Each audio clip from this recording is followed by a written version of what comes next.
Einstein, cerveau de l'humanité, considéré comme le révolutionnaire des énergies alternatives, les énergies non renouvelables, c'est-à-dire les énergies cervicales, disait ceci: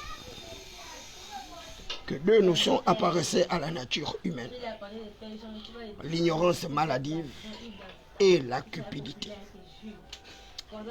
Vous êtes à l'émission Atmosphère, animée par David Mberakouma, la voix des sans-voix, la cristallisation des aspirations légitimes du peuple souverain, garant de la légitimité populaire et institutionnelle. Je voudrais intervenir une fois de plus par rapport à la mauvaise foi de certains leaders potés de notre pays. Je commencerai par l'ancien candidat déchu, c'est-à-dire le professeur Ondosa, considéré comme un brillant économiste, un brillant intellectuel, professeur d'université, d'ailleurs de plusieurs universités de par le monde. Pour tous ceux qui sont passés par la faculté de droit des sciences économiques comme David Mberakouma, ils savent que nous avons perdu de notre humanité à l'université Omar Bongo Ondimba à cause de ce professeur, à cause de beaucoup d'autres professeurs avec une norme bien caractérisée par un certain ostracisme, un certain extrémiste intellectuel, un certain ségrégationnisme diplômant, avec tout son cortège de conséquences insidieuses sur le développement mental, psychique, psychiatrique, psychosomatique des apprenants. Nous étions allés à l'université avec des ambitions nobles, c'est-à-dire devenir des avocats, des magistrats. D'autres voulaient être des économistes chevronnés comme Ondosa. Malheureusement, ce compatriote-là, imbu de sa personne, de ses brevets, de son intellectualité, de sa maîtrise justement de savoir, de connaissances, a plutôt jeté en pâture le plus grand nombre de Gabonais. Nombreux se sont retrouvés par défaut dans d'autres administrations publiques pour avoir embrassé d'autres voies intellectuelles. Et je me retrouve agent du ministère des Affaires étrangères, diplomate par défaut, parce que j'avais toujours voulu dans ma vie devenir avocat. Et plusieurs de mes collègues qui étaient en faculté de droit et sciences économiques comme moi, ceux qui étaient en économie, ils ne vous parleront jamais du bien de ce professeur émérite que nous avons toujours considéré comme une véritable lumière, comme un phare de l'âge. Et ce dernier avait toujours des positions tranchées, des positions jusqu'au boutisme, un véritable extrémiste politique et intellectuel. Si vous n'étiez pas arrimé à ces standards d'une certaine recherche de l'excellence intellectuelle, eh bien, vous étiez jeté au carreau. Vous étiez considéré comme un paria, comme un marginal, comme un laissé pour compte sociétal. Et Ondosa, même lorsqu'il est rentré en politique, eh bien, il a gardé les mêmes réflexes. Il a gardé les mêmes réflexes. Donc, c'est quelqu'un qui souffre d'une véritable cécité politique. Parce qu'il confond l'intellectualisme avec les besoins réels des populations, qu'il n'a d'ailleurs jamais pu identifier. Il va aux élections comme candidat à la présidentielle, contre toute attente, contre tout calcul. Il ne pouvait pas imaginer un jour être candidat d'une opposition unie, alors que Baro Chanvier, avec Pierre Claver Mahanga Moussavo, avait plus d'expérience politique que lui pour être le candidat qu'il fallait choisir contre Ali Bongo Ondimba. Et il va faire un très beau passage à la télé avec ses idées jusqu'au boutisme, c'est-à-dire que son projet sociétal consistait à se débarrasser du système Bongo PDG, mettre hors d'état de nuire Ali Bongo Ondimba. Voilà comment il a réussi à séduire le plus grand nombre de marginaux, des affamés de nos quartiers sous-intégrés pour allier à sa cause. Et comme il avait trouvé des journalistes avec un faible niveau de qualification en communication, eh bien, Ondossé est devenu une référence. Une référence alors que les gens ont oublié son passé obscurantiste lorsqu'il était non seulement dans nos prétoires universitaires, mais également lorsqu'il était ministre de l'Éducation nationale. Il avait pris pour première mesure la suppression, la fermeture de nos établissements de seconde zone intellectuelle. Ces établissements non reconnus d'utilité publique. Au lieu de pouvoir aider ces établissements à avoir un caractère formel, arriver à restructurer, moderniser ces établissements, ou après nos familles précaires, Ondossa était le premier à fermer ces établissements, ignorant que les membres de ces établissements, avec les apprenants, nos impétrants, étaient certainement de potentiels électeurs. Mais contre toute attente, il va avoir le soutien de l'opposition unie pour pouvoir aller en bataille contre Ali Bongo Ondimba. Mais les bonnes langues s'usurent qu'il aurait d'ailleurs gagné les élections. Je dis bien de bonnes langues s'usurent qu'il aurait d'ailleurs gagné les élections. Mais pour les PDGistes comme Alain-Claude Bébinze, ils s'arc-bouteront toujours que c'est Ali Bongo Ondimba qui aurait gagné les élections. Et d'ailleurs, la preuve du contraire n'aurait jamais été démontrée. La Cour constitutionnelle, la Tour de Pise, aurait tout simplement validé cette supercherie électorale organisée au plus haut sommet d'État, ce qu'on a qualifié de parodie électorale, avec le tripatouillage justement du suffrage universel. Et contre toute attente d'ailleurs, on dira qu'Ali Bongo Ondimba aurait gagné les élections. Mais moi je le savais. À partir d'un certain nombre de prémices, d'indicateurs macro-politiques, je le disais d'avance, que c'était peine perdue pour Ali Bongo Ondimba, parce que la course vers le troisième mandat était un véritable gangrène, un véritable nœud gordien pour ceux-là qui veulent s'éterniser au pouvoir, en ignorant pratiquement toutes les voies et principes démocratiques de rationalisation justement des mandats électifs. Et malheureusement pour eux, contre toute attente, le général de brigade, Brice Côté Oligui Nguema, eh bien, va récupérer ce pouvoir déchu, ce pouvoir dont on voulait arracher au peuple souverain. Et on ose ça aujourd'hui, continue son rêve d'enfance comme le bovin de Moutassou, Pierre Claver Maranga Moussavo, cet acteur politique le plus décrié, caractérisé par la démesure, par un jusqu'au boutisme également. Donc voilà deux porteurs robots des extrémistes politiques de notre pays, ceux-là qui veulent amener le pays vers des espèces d'affrontements et de confrontations inutiles. Pierre Claver Maranga Moussavo, qui avait auréolé d'ailleurs la prise de pouvoir par les forces de défense et de sécurité, et il était favorable, comme Jean-Boniface Assélé, pour une transition de longue durée. Et aujourd'hui, parce qu'on a décidé de suspendre à titre conservatoire les formations politiques pour devoir les organiser, les restructurer, les moderniser, eh bien, cela ne les arrange pas. Ils ont commencé à s'agglutiner, commencé à monter justement des stratagèmes associés à celui-là qu'on appelle le perroquet national, que vous connaissez très bien, Billy Lokid, caractérisé par la démesure.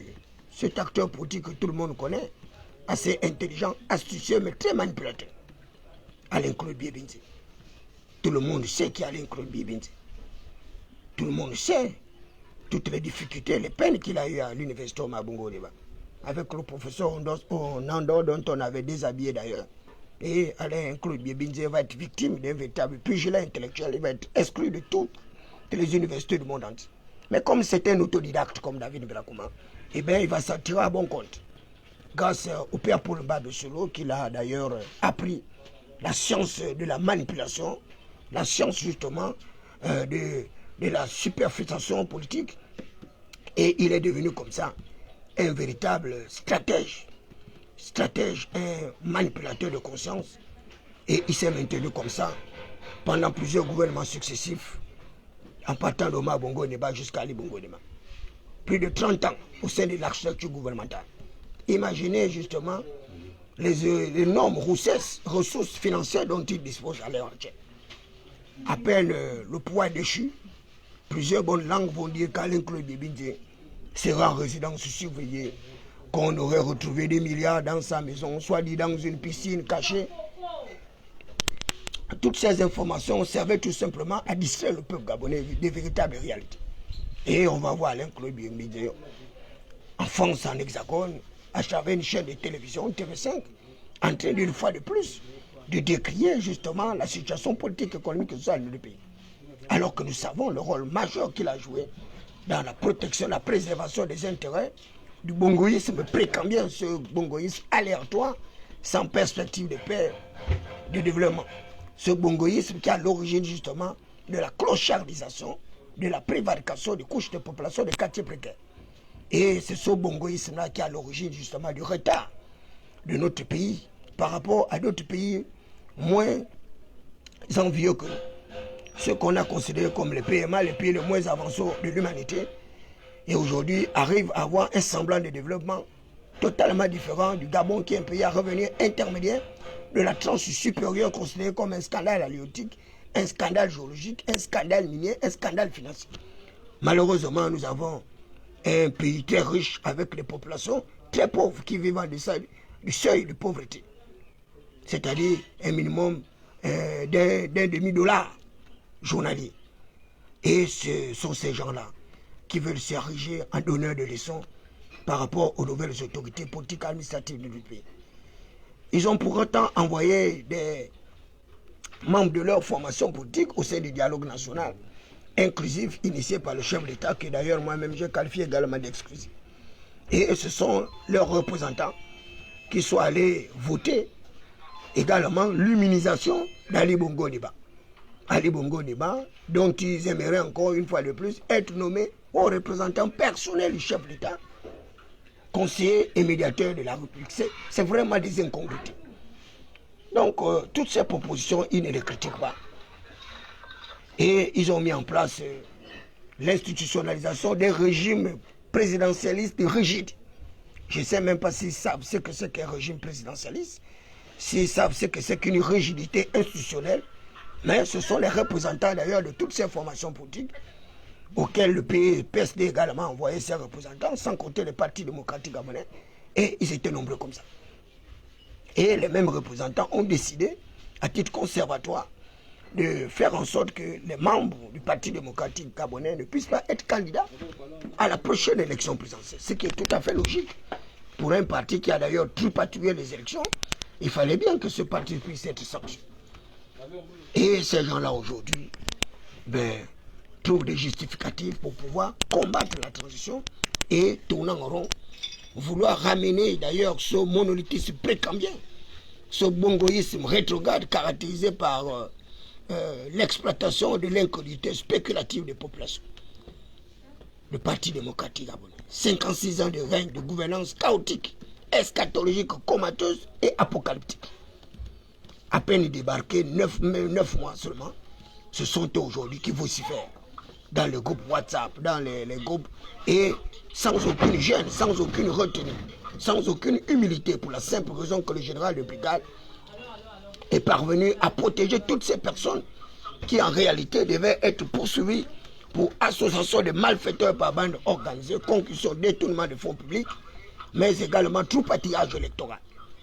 Et le troupatillage électoral, même ceux qui arrivent à lire justement nos canons législatifs en matière d'organisation des élections, eh bien c'est un crime. Je ne pense pas que ce soit un délit ou bien une contravention. Voilà des personnes qui ont tripatouillé constamment les élections, qui ne sont pas impunis, et même lorsqu'ils arrivent à perdre le pouvoir, eh bien, ce sont eux qui font la pression aux nouvelles autorités et qui donnent des ultimatums, qui arrivent à vouloir donner des ordres. Et on ne sait pour quelles raisons. Ceux-là qui ont mis en place des plans de relance économique totalement aux antipodes des aspirations légitimes du peuple souverain.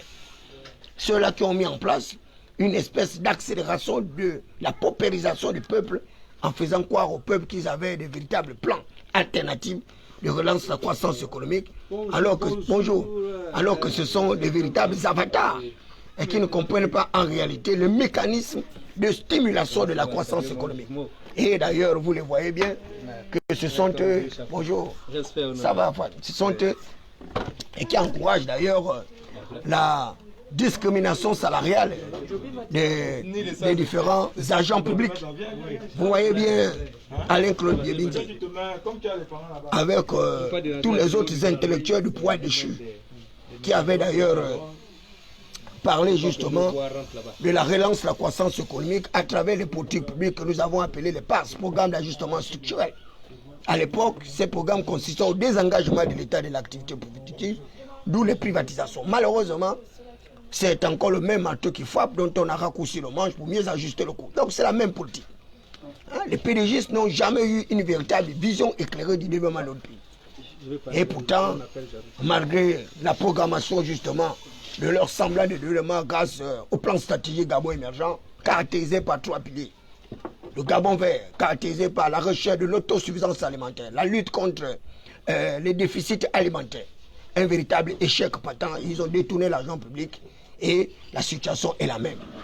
La population continue à croupir dans l'une des misères les plus indescriptibles, malgré un sous-sol fertile avec toutes les matières premières, toutes les possibilités d'arriver à ce que Mao Tse-tung appelait la révolution verte, c'est-à-dire la transformation, la mécanisation de l'agriculture pour la transformer en véritable pôle industriel. Le Gabon industriel. Le Gabon industriel, c'est un Gabon de mécanisation, un Gabon de machiniste, un Gabon de projet technique, un Gabon innovatif, malheureusement. Ce sont des niveaux, justement, de recherche et de développement que les PDGistes n'ont jamais compris. Et vous avez le Gabon de service caractérisé par, justement, les nouvelles technologies de l'information et de la communication, avec de nouveaux savoirs, des investissements dans la recherche fondamentale, dans la recherche appliquée pour accroître la productivité cervicale, pour arriver à une certaine explosion des neurones des fibres intelligibles pour transformer nos pays en véritable havre de paix, en véritable distributeur de richesses. Malheureusement, le Parti démocratique gabonais est un véritable échec pour notre pays parce que c'est un parti qui nous a amené vers le développement d'État. C'est-à-dire la médiocratie caractérisée par une espèce de médiocrité au sommet de l'État, où on fait la promotion des femmelettes, des porteurs de dentelle, des personnes comme ça, qui arrivent à se déculotter pour avoir une gargote, une berroyée, et dès lors que vous ne partagez pas leurs aspirations machiavéliques, leurs aspirations macabres, leurs aspirations des Moabites et des Ammonites, eh bien, vous devenez un paria comme David Biakoma, un révolutionnaire, et puis il n'y a personne qui puisse s'intéresser à tout ce que vous faites. Malheureusement pour eux, moi David Biakoma, j'ai une vision claire du développement de notre pays. Pour avoir fait un minimum à l'université en économie, eh bien, je connais les mécanismes. Donc c'est même Pondo ça qui peut mentir David Biakoma en économie. Pire encore, tous ces experts en que-sais-je, en planification de développement qui ne comprennent pas grand-chose de ce que c'est que le développement. Vous ne pouvez pas aspirer au développement sans que vous ayez investi dans la recherche fondamentale, dans la recherche appliquée, investi dans le développement de compétences, investi dans le développement personnel, à travers le financement des universités, des outils qui puissent vous permettre justement d'accroître votre productivité cervicale. Et malheureusement, ces gens-là, et comprenant tous ces mécanismes, ont paralysé l'université Omar Bongo Ndimba pour que les leaders de quartiers précaires, de quartiers malfamés, des quartiers sous-intégrés comme nous ne puissions pas avoir accès à de meilleures opportunités justement pour que nous également nous puissions compétir avec leurs pseudo-intellectuels sortis des universités, des villages, des villes malfamées au sein des pays les moins avancés de l'humanité. Certains d'ailleurs qui ont appris dans des grandes universités telles qu'Harvard, Cambridge, Oxford, Sorbonne, n'ont pratiquement pas le même niveau de réflexion que David Biakoma. On arrive à s'étonner comment ces gens-là ont pu avoir autant de diplômes et être incapables d'impulser le développement dans notre pays. Regardez la Guinée équatoriale. Hier, la moqueuse, la risée du Gabon. Et il était difficile pour un Gabonais de draguer d'ailleurs même une Guinéenne. On les appelait les Équatos. Mais allez-y en Guinée équatoriale. Vous vous mettez du côté de mon village Abidjan. Lorsque vous voyez de mon côté du village, vous arrivez vous regardez de l'autre côté la Guinée équatoriale, et bien c'est le jour ou la nuit. Obiangema a pu rattraper un retard de plus de 30 ans. En très peu de temps. Dès qu'ils ont eu le boom pétrolier, eh bien, ils ont investi dans le développement de leur pays. Aujourd'hui, la Guinée peut se targuer fièrement d'être un pays qui est en voie de développement. Mais le Gabon reste quand même, je ne sais pas, un vaste chantier en perpétuelle reconstruction où vous avez des poubelles qui jonchent sur toutes les rues, vous avez un chômage galopant parce que vous imaginez des leaders justement du système étatique qui arrivent comme ça à cloisonner l'administration publique, arriver à empêcher les agents publics de parfaire leurs connaissances. Et ils restent comme ça 4-5 ans avec des situations administratives macabres et avec une impossibilité de pouvoir organiser le concours pour avoir accès à l'ENA, à l'EPCA où moi j'ai été d'ailleurs, compté parmi les meilleurs justement de ma section en diplomatie. Et les notes, la thèse, vous pourriez aller vérifier là-bas, il y a le curricula de toutes les personnes là-bas. Et ce sont les échoués aujourd'hui qui arrivent comme ça à se retrouver devant David Berakoma, mais narguant, alors que ils n'ont même pas eu le minimum de la moyenne que j'ai pu obtenir là-bas. Voilà comment on arrive à gérer l'État. Hein? Des individus sans profit d'emploi, sans qualification, sans diplôme. Et ils arrivent à être au sommet de l'administration publique. Ils arrivent à être des directeurs de ressources humaines sans aucune référence en matière de médecine du travail pour arriver à comprendre comment stimuler justement les facultés psychiques d'un agent public pour l'aider à arriver à une espèce d'excellence administrative. Voilà le bilan du Parti démocratique après. Un bilan catastrophique. Et les forces de défense et de sécurité arrivent en 9 mois. Ils ont déjà organisé plusieurs concours. Le concours d'accès à l'administration, le concours d'accès à l'ENA, le concours d'accès à l'INGS. Et lorsque vous arrivez à quantifier tous ces pôles d'emploi, eh bien vous allez vous retrouver pratiquement à près de 10 000 emplois créés en très peu de temps. Mais je vous donnerai le véritable chiffre parce que c'est en connexion avec le responsable des chômeurs du Gabon. Il va me donner le bon chiffre des emplois qui ont été créés en 9 mois par les forces de défense et de sécurité. Et c'est vraiment regrettable. Parce que dans notre constitution antérieure, les forces de défense et de sécurité garantissaient les régimes librement consentis par le peuple souverain. Donc ils étaient enfermés dans la norme juridique. Aucune possibilité, aucune probabilité pour eux de faire la politique. Malheureusement, on leur a donné une opportunité légendaire de se retrouver comme ça, aujourd'hui à la tête des administrations, à la tête de l'État, et cela gêne. Parce que tout le monde connaît la rigueur des forces de défense et de sécurité. Eux, ils parlent avec la matraque, avec le képi, avec la baïonnette. Il n'y a pas de débat contradictoire qui puisse paraître. Et ça est une véritable occasion manquée pour le peuple gabonais. Je dis bien c'est une occasion manquée pour le peuple gabonais parce qu'on aurait pu éviter ce genre de fait qui aujourd'hui gangrène l'ensemble des pays de l'Afrique francophone. Vous arrivez au Tchad, il y a un coup d'État. Vous arrivez au Mali, il y a un coup d'État. Vous arrivez au Burkina Faso, il y a un coup d'État. Vous allez au Niger, un coup d'État. Un peu partout, sur toute la région, il y a une espèce d'instabilisation institutionnelle de nos États africains sous le giron français parce que cette France métropolitaine esclavagiste et négrienne encourage justement l'enlisement, l'éternisement des dictatures au sein de nos différents États. Tous les pays dictatoriaux ne vous aideront jamais à arriver à un développement qui puisse vous permettre justement de vous affirmer et au milieu de la méthode, ce n'est pas possible. C'est la démocratie le véritable vecteur de développement. C'est la démocratie qui vous met en égale compétitivité électorale. C'est la démocratie qui vous permet de lutter contre les discriminations, les marginalisations, les exclusions des personnes. C'est la démocratie qui va vous permettre de véritablement mettre en valeur vos dons, vos talents, vos facultés. Malheureusement, les peuples africains, d'ailleurs, la démocratie importée de la France, elle n'arrive pas à être applicable au Gabon.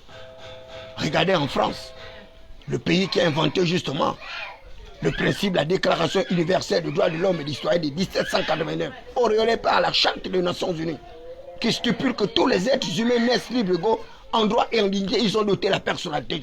Malheureusement, dans les peuples africains, il n'y a aucune égalité humaine. Hein, c'est la justice des riches au détriment justement des pauvres que nous sommes. Dès lors que vous êtes un pauvre misérable, eh bien, si vous n'avez pas la capacité d'accroître votre psychisme, eh bien, vous allez être bâillonné comme ça à tout vent de doctrine dans tous les tribunaux et on va vous donner tort alors que vous avez raison. Vous allez vous retrouver comme ça, incarcéré comme un de ces clébards agents qui voulaient me faire embarquer Manu Militari alors qu'ils ne connaissaient même pas la procédure de détention. Ils ne connaissaient même pas ce que c'est qu'une détention préventive. Ils ne connaissaient même pas ce que le principe, c'est dommage. Et ils sont nombreux comme ça. Hein? On recrute aujourd'hui des individus dans l'armée, dans la police, qui n'ont même pas un certificat d'aptitude professionnelle, qui n'ont pas un BPC, il n'y a rien. Et ce sont ces gens-là qui doivent arriver à la sécurisation des personnes. Les fumeurs de cannabis, les bouffeurs, les brouteurs de cola, et vous voulez que le pays puisse se développer. Ce n'est pas possible. Ce n'est pas possible. La justice est le rempart d'une société. Des magistrats corrompus, des juges corrompus, des forces de défense et de sécurité corrompus, et d'autres illettrés et semi-lettrés, et on viole les procédures, on porte atteinte à la liberté des individus, on matraque les gens, on bastonne les gens, on jette les gens en prison. On se retrouve dans un système hybride.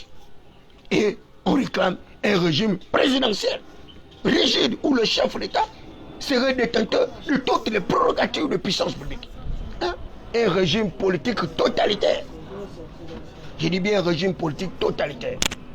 Et c'est vraiment dommage. C'est vraiment dommage parce que on ne peut pas avoir combattu une dictature, la dictature féroce d'Ali Bongo Ndeba, avec ses PDG jusqu'aux boutistes tels que Alain Klobiebinze, avec d'autres infâmes politiciens de cette formation politique qui a étouffé le peuple comme une chape de plomb pour que nous nous retrouvons encore avec un présidentialiste rigide, avec un présidentialiste qui ne puisse pas véritablement aider les populations à atteindre le fondamentalement avec succès.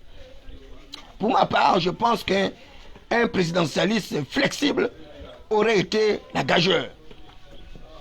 Un présidentialiste flexible nous aurait permis justement d'arriver à ce que nous sommes Montesquieu dans l'esprit de la loi, d'arriver au principe séparatoire des pouvoirs. Et d'ailleurs, dans une de mes réflexions pour le dialogue national inclusif, j'avais demandé à ce que le chef d'État ne soit pas en même temps le président de la République, mais en même temps le garant des institutions, et pire encore, le président du Conseil supérieur de la magistrature.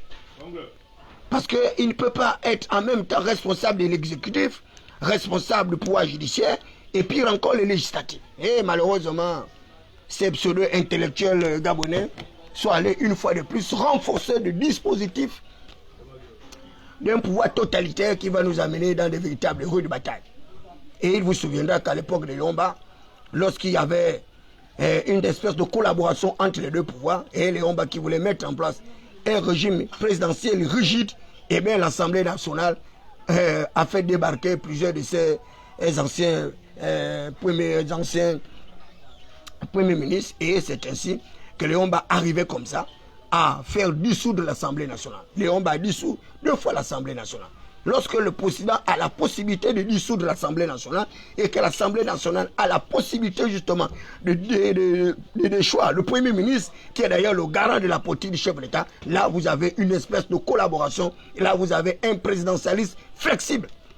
Mais un présidentialiste rigide où on se débarrasse du Premier ministre chef du gouvernement, où le chef de l'État devient président de la République, en même temps chef du gouvernement, eh bien c'est un accaparement de pouvoir qui va nous amener dans de véritables difficultés.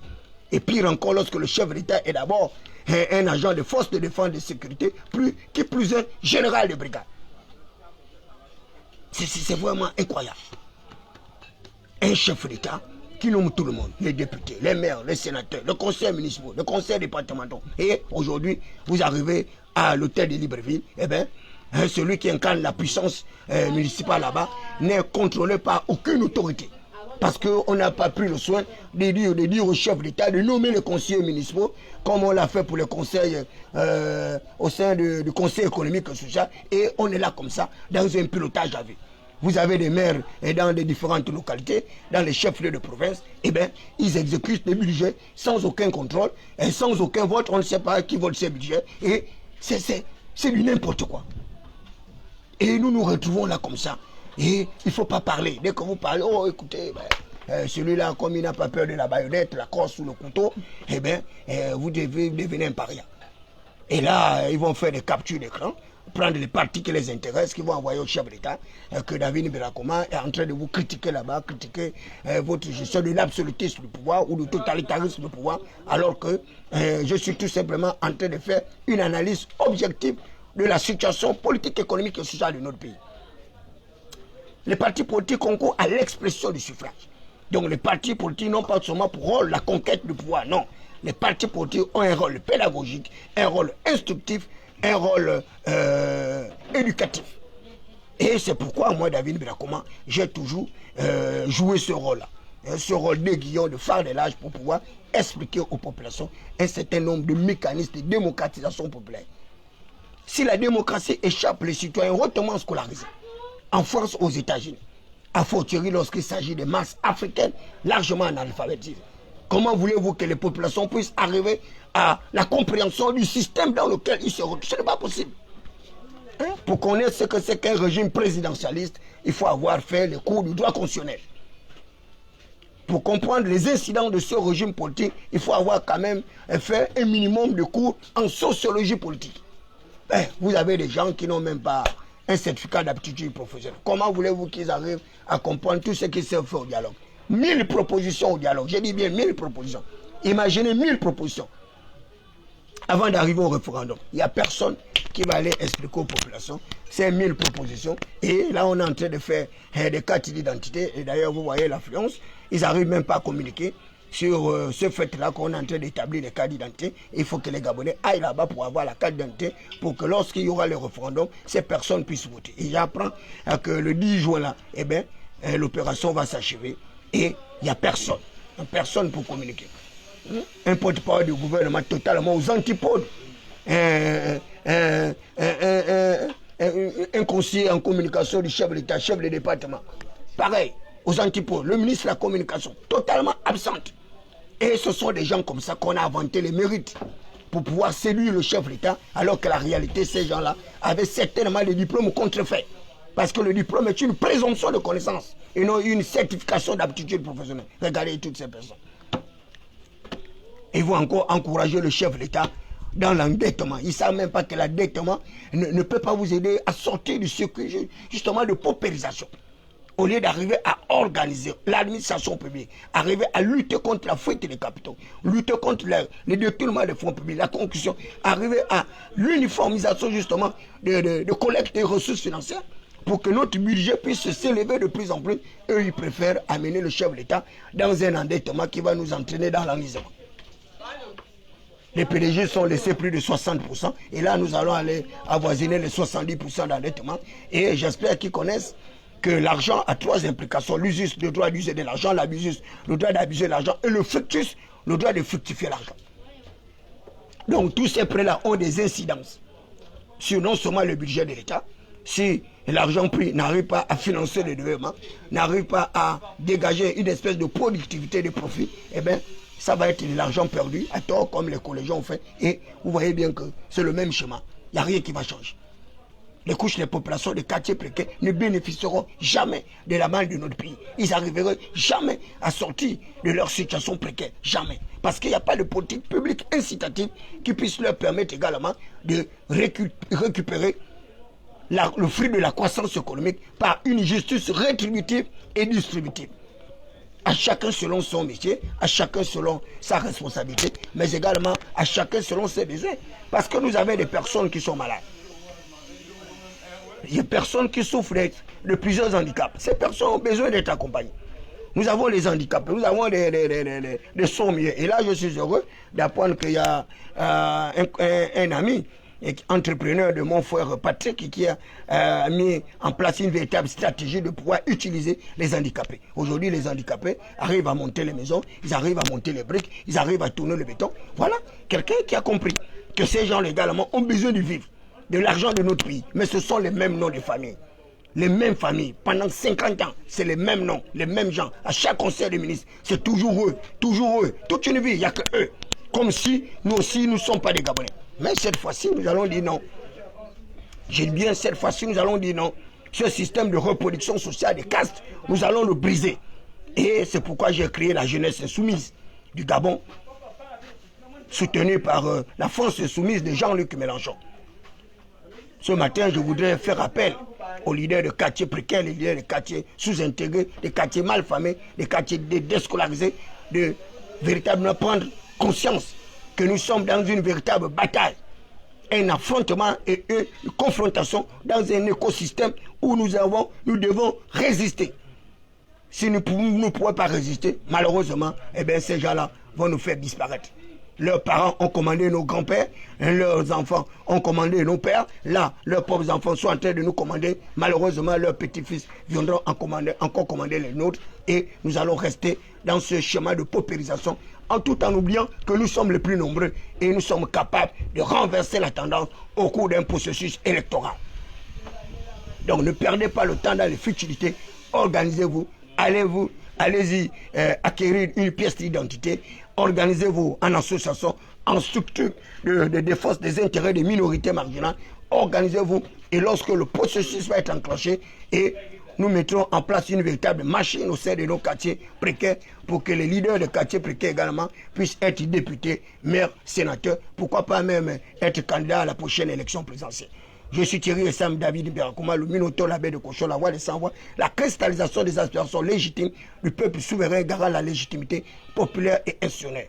Frappé du sceau du savoir et l'onction de la faculté. Par ailleurs, vice-président porte-parole des États généraux des quartiers sous-intégrés, chargé de la réponse de la coalition août 2025. Nous nous retrouverons tout à l'heure à 19h à l'émission Atmosphère avec un autre sujet de l'heure, le sujet sur les véritables handicaps, les facteurs bloquants du processus de démocratisation des pays de l'Afrique francophone. Merci de votre bien aimable attention. Nous nous retrouvons à partir de 19h du côté de Bikele, antenne.